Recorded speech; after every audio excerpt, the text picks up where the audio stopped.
Welcome, dear friends, to New Heart, New World. I'm Rasika Manjari, and thank you so much for joining me today. Today we're going to be talking about desire. As adventurers, we're wandering about on this planet, having interactions with people, places, things and events. And we're all having varied experiences which differ from one person to another, sometimes in extreme ways. And we usually try to make our experience better for ourselves. We try to make our lives pleasant and easier.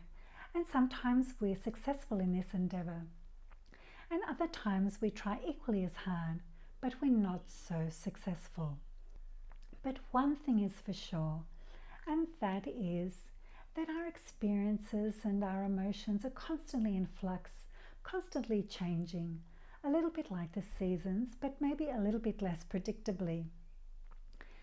But what is it that makes the world go round, really? What is it? Is it money? Is it sex? Is it love? We learn from the ancient sacred teachings of the Bhakti Yoga tradition, namely the Bhagavad Gita as it is, or as is translated into English, the Song of God. We learn that it is our desires that take us from point A to point B as we go about our daily lives. So it is our desires that make the world go round. Now, our desires may indeed take the form of things such as money, sex, and love on the material plane.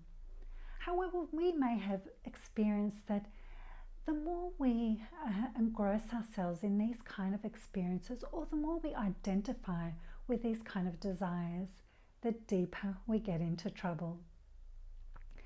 Now, ultimately, it's our desires that shape our speech, our behavior, and also ultimately our experience, to the point where we may feel that our desires may be in control of us, rather than the other way around.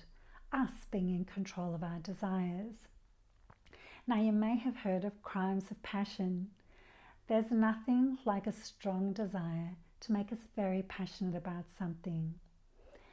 And for some, this takes the form of criminal activity because they want to achieve their desire at any cost.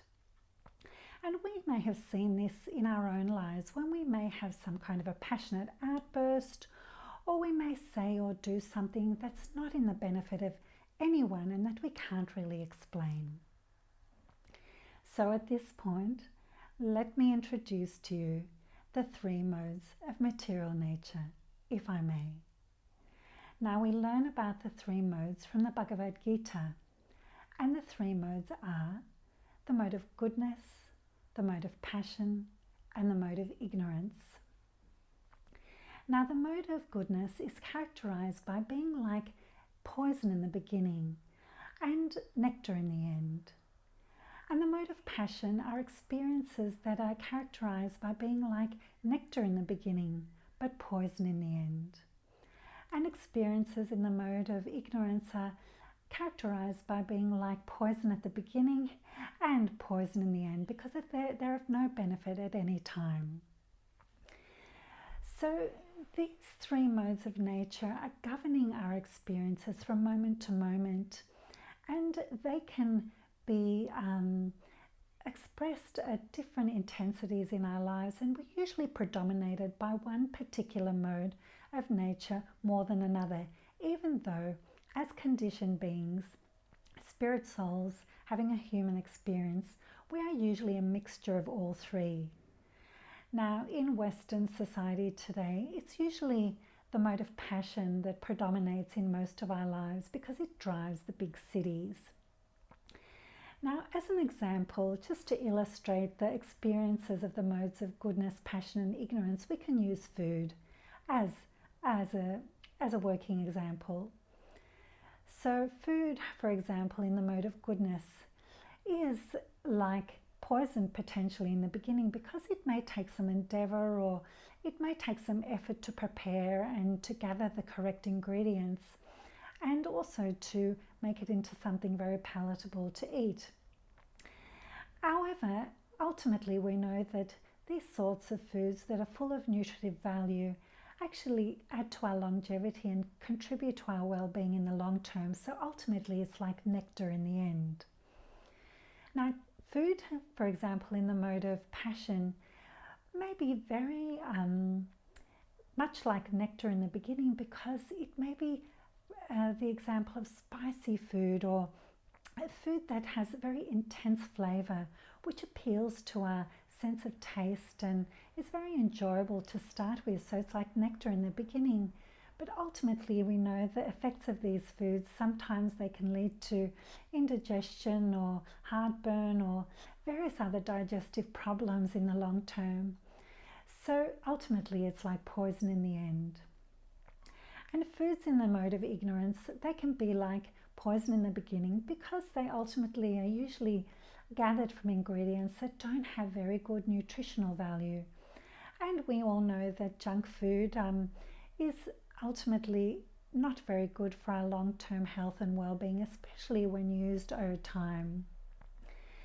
So ultimately it's also like poison in the end.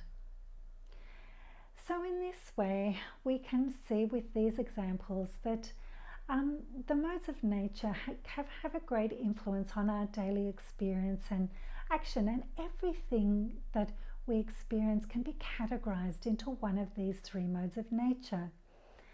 And it's important in terms of our desires, because our desires also can fall in the categories of goodness, passion and ignorance, because it is our conditioning that actually ultimately influences our desires and places them into one of these categories. So ultimately, the mode of goodness is the mode that allows us to best go forward with a spiritual life and come to spiritual understandings and realizations. So as Bhakti Yogis, we endeavor to maintain ourselves as much as possible in the mode of goodness. Now, that's not always possible, but ultimately, when we can maintain ourselves as much as we can in the mode of goodness, it can take us beyond the modes of altogether and take us to transcendence, whereby we're no longer influenced by the dictates of the modes anymore. And the mode of goodness allows us to be receptive to that kind of spiritual knowledge that can take us beyond the modes once and for all. Now, our famous free will as human beings can help, through our choices, control our desires by enabling us to situate ourselves in higher modes, so that we're not so dragged down by the influences of, for example, the mode of ignorance. And again, from the Bhagavad Gita, we get this kind of knowledge and information that allows us to make informed choices and informed decision making. But ultimately we can't choose not to have desires, because we are desire beings. It's part of being human. Even when we reach the point of transcendence, we still have desires, because ultimately our desires are transformed into no longer selfish desires, but desires to be of service, ultimately of service to the Supreme Personality of Godhead. So the more we are in the mode of goodness, the better our experience overall.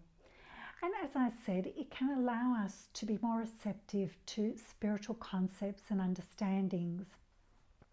But it all starts with engaging the senses, because it's our senses that are the gatherers of the information that lead to our experiences and ultimately condition us to being in one of the modes more predominantly than another.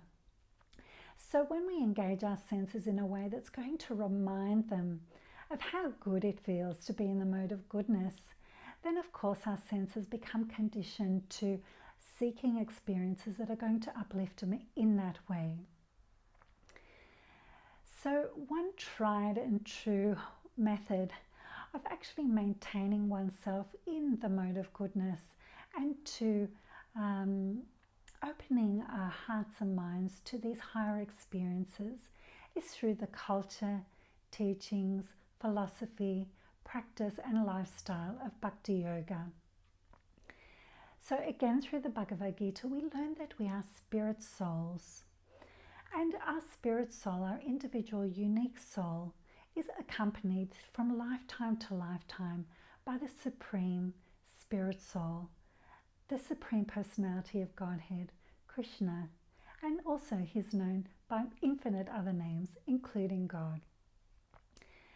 So the Super Soul, as he's also known, who accompanies us in our heart, doesn't actually interfere with our decision-making process at any stage, unless, of course, he's invited to our life party. Otherwise, he's acting more like an observer or a witness to our activities. So he's just waiting for us to plug in to the point where we can be more receptive to the guidance that he has to offer in terms of making choices that are going to ultimately benefit us in the long term and take us to that ultimate destination or goal of life, which is that of transcendence, when we're no longer shackled by those three material modes. But meanwhile, because most of us are still having human experiences in these human bodies, then while we're in this condition, we are conditioned by those three material modes of nature. So it's in our interest to make them work for us and to understand how we can elevate ourselves to the highest mode possible, from where then we can make true spiritual progress. So in the Bhakti Yoga tradition, one way to connect with Super Soul and to invite him to influence our decisions and choices from moment to moment is through the chanting of the Maha Mantra. So as usual in these videos, we'll chant the mantra together now. Hare Krishna, Krishna Krishna, Hare Hare, Hare Rama, Rama Rama, Hare Hare. So this mantra, when we chant it, especially on an ongoing manner as a part of our daily experience, this mantra is an invocation to Super Soul or Krishna and his divine feminine consort. And we're inviting them to influence our lives in ways that are going to allow us to partake of the spiritual candy that is on offer when we are in that mode of goodness and beyond. So over time, when we chant the Maha Mantra, we become more in synchrony with the guidance of Super Soul. And our existing desires are taken and transformed into desires that not only benefit us as individuals, but also those around us and the community at large. So we can take food, for example, again, and in the example of cooking. So we may have a great desire to cook luscious, sumptuous, palatable foods. And when we are tuned into the guidance of Super Soul, we may be inspired, instead of just cooking for ourselves, to cook sumptuous vegetarian sanctified food for the broader community. So this is one way our desires can be transformed. And ultimately, our values change when we're influenced by the guidance of Super Soul to reflect our evolution as spirit souls.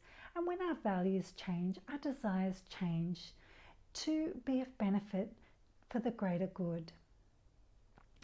So this is the journey to self-mastery and self-realization, where we channel our desires to be of great benefit to us rather than hinder us in our progress or get us into deep trouble. Now, if you'd like to know more about Bhakti Yoga or the Maha Mantra, please visit my website at newheart-newworld.com. And I'll be back with many more videos on the secrets and not so secrets of Bhakti Yoga.